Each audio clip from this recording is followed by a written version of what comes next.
Hello दोस्तों, कैसे आप सभी लोग। आपका स्वागत है आज की वीडियो में। पहले तो आपसे माफी चाहूंगा, मैं काफी दिनों से मैं वीडियोस नहीं डाल पा रहा था फंडामेंटल एनालिसिस ऑफ शेयर्स की। तो मैं कहीं बिजी था, थोड़ा अपने पर्सनल फैमिली प्रॉब्लम्स की वजह से।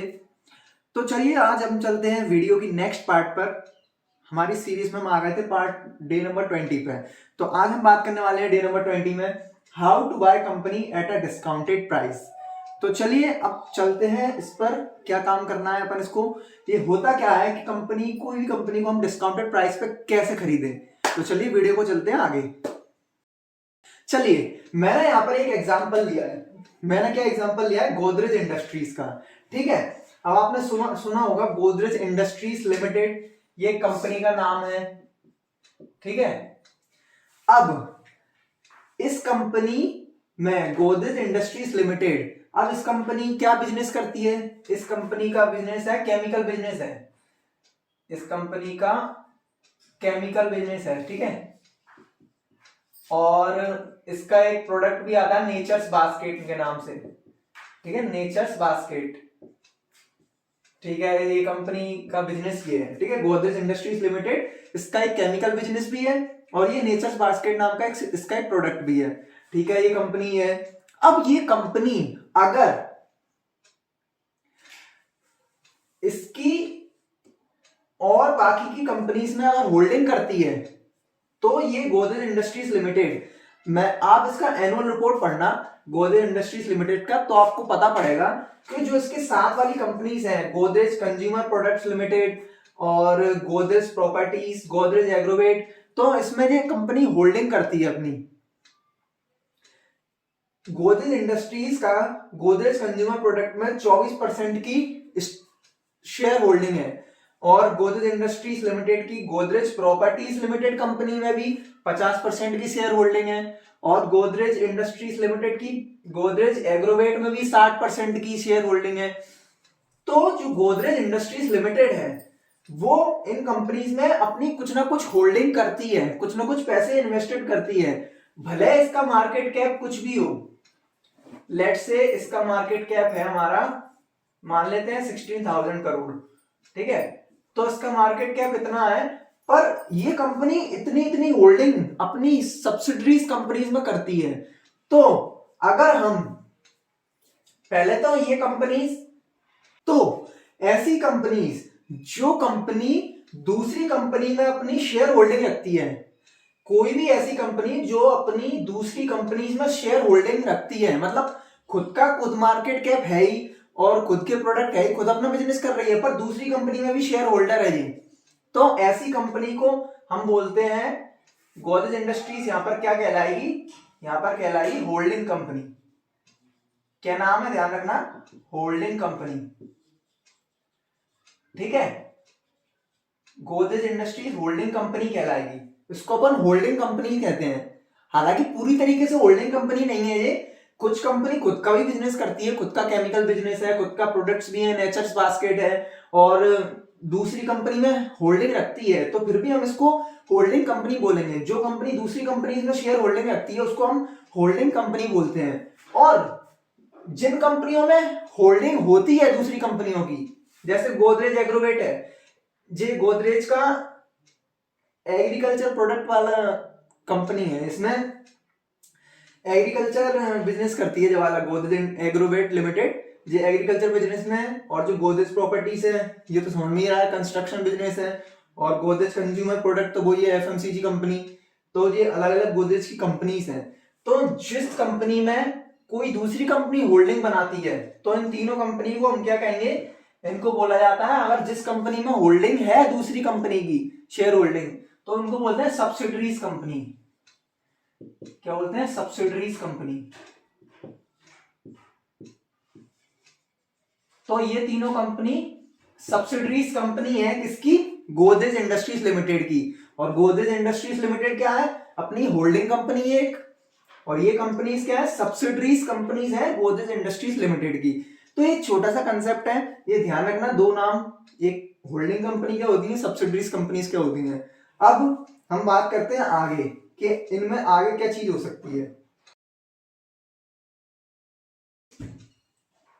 देखो अब कंसेप्ट क्या है, how to buy company at a discounted price, मतलब मान के चलो मैंने अगर गोदरेज इंडस्ट्री के शेयर खरीद लिए, ठीक है, गोदरेज इंडस्ट्रीज के मैंने शेयर बाय कर लिए, तो गोदरेज इंडस्ट्रीज के शेयर बाय करने से हुआ क्या, अब गोदरेज इंडस्ट्रीज के मैंने शेयर खरीद लिए और गोदरेज इंडस्ट्री पहले से ही गोदरेज कंज्यूमर्स के शेयर को होल्ड करती है, गोदरेज प्रॉपर्टीज के शेयर को होल्ड करती है, गोदरेज एग्रोवेट के शेयर्स को होल्ड करती है, तो गोदरेज इंडस्ट्री के शेयर खरीदने से मुझे इनके शेयर भी डिस्काउंटेड प्राइस पे मिल गए। मतलब मैंने सिर्फ गोदरेज इंडस्ट्रीज लिमिटेड खरीद ली और मुझे इनके शेयर्स एक्स्ट्रा में मिल गए, हालांकि वो वर्चुअल तरीके से मिले हैं क्योंकि मैंने तो गोदरेज इंडस्ट्रीज लिमिटेड के शेयर खरीदे हैं, पर गोदरेज इंडस्ट्रीज लिमिटेड तो पहले से ही इनके शेयर खरीद के बैठी है, तो इस कंपनी को हम बोलेंगे कि हमने इसको डिस्काउंटेड प्राइस पे खरीद लिया है। तो गोदरेज इंडस्ट्रीज लिमिटेड को मैंने जो शेयर्स खरीदे हैं, बाय करे हैं, वो डिस्काउंटेड प्राइस पर खरीदे हैं क्योंकि ये कंपनी पहले से ही दूसरी कंपनी के शेयर होल्ड करती है और मैंने इस कंपनी के शेयर खरीद लिए। देखो जो इसमें 24% की होल्डिंग करती है Godrej industries, Godrej consumer products में 24% की होल्डिंग रखती है। गोदरेज इंडस्ट्रीज लिमिटेड में सॉरी गोदरेज प्रॉपर्टीज में गोदरेज इंडस्ट्रीज की कितनी परसेंट होल्डिंग है, 50% होल्डिंग, और गोदरेज इंडस्ट्रीज लिमिटेड की गोदरेज एग्रोवेट में कितनी होल्डिंग है, 60% होल्डिंग है। तो ये थोड़ी होल्डिंग ऊपर नीचे हो सकती है क्योंकि कंपनी कभी भी अपने शेयर्स बेच या खरीद सकती है, तो ये अप्रोक्सीमेट फिगर तो वैसे सही है।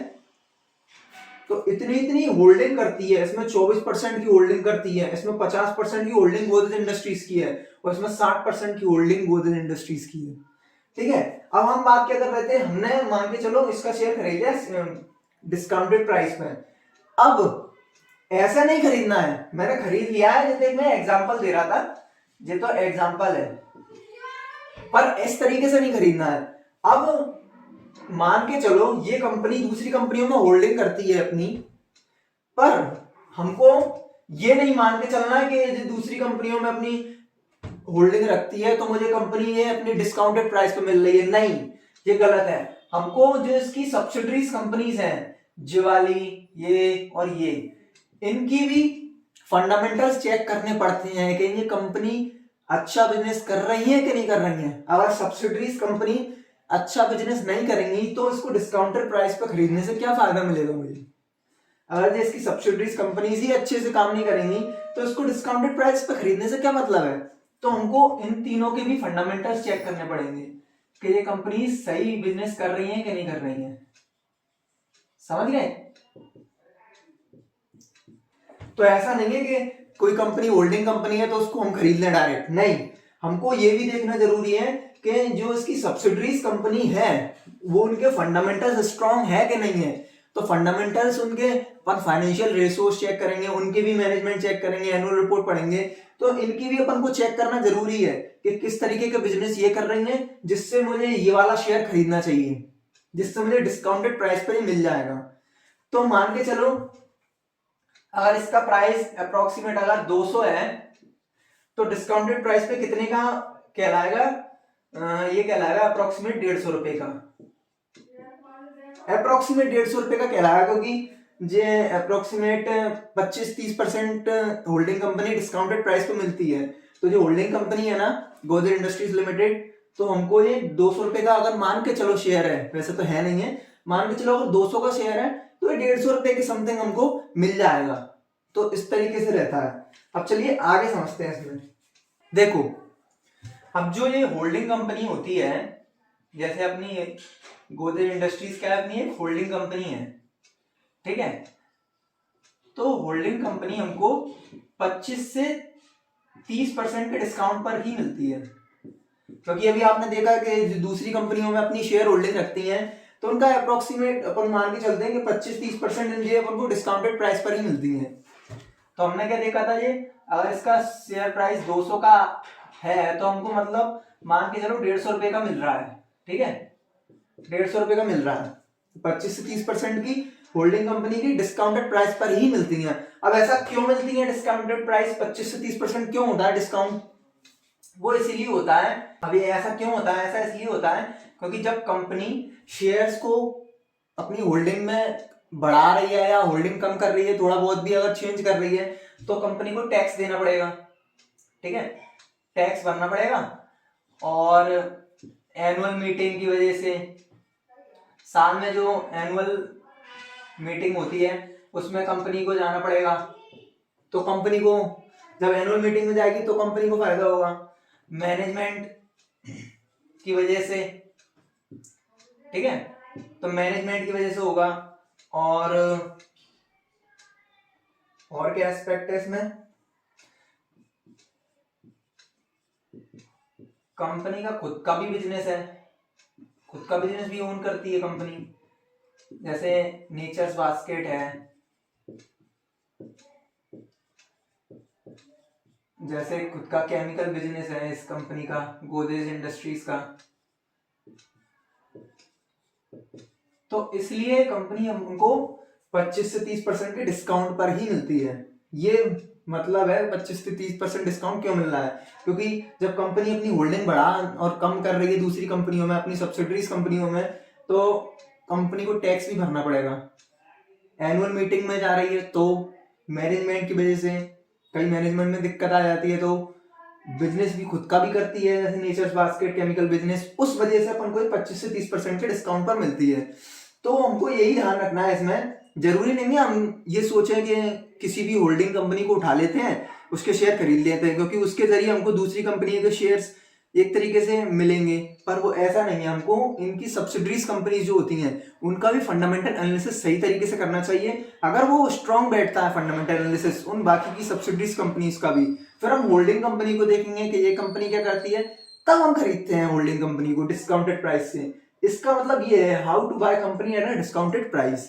तो आज का कंसेप्ट आई होप आपको पसंद आया होगा, आशा करता हूं आपको आज की वीडियो पसंद आई हो। वीडियो पसंद आई तो वीडियो को लाइक कीजिए, चैनल को सब्सक्राइब कीजिए और वीडियो को ज्यादा से ज्यादा शेयर कीजिए, फंडामेंटल एनालिसिस ऑफ शेयर्स। तो चलिए हम मिलते हैं नेक्स्ट वीडियो में नेक्स्ट टॉपिक के साथ, तब तक के लिए बाय बाय।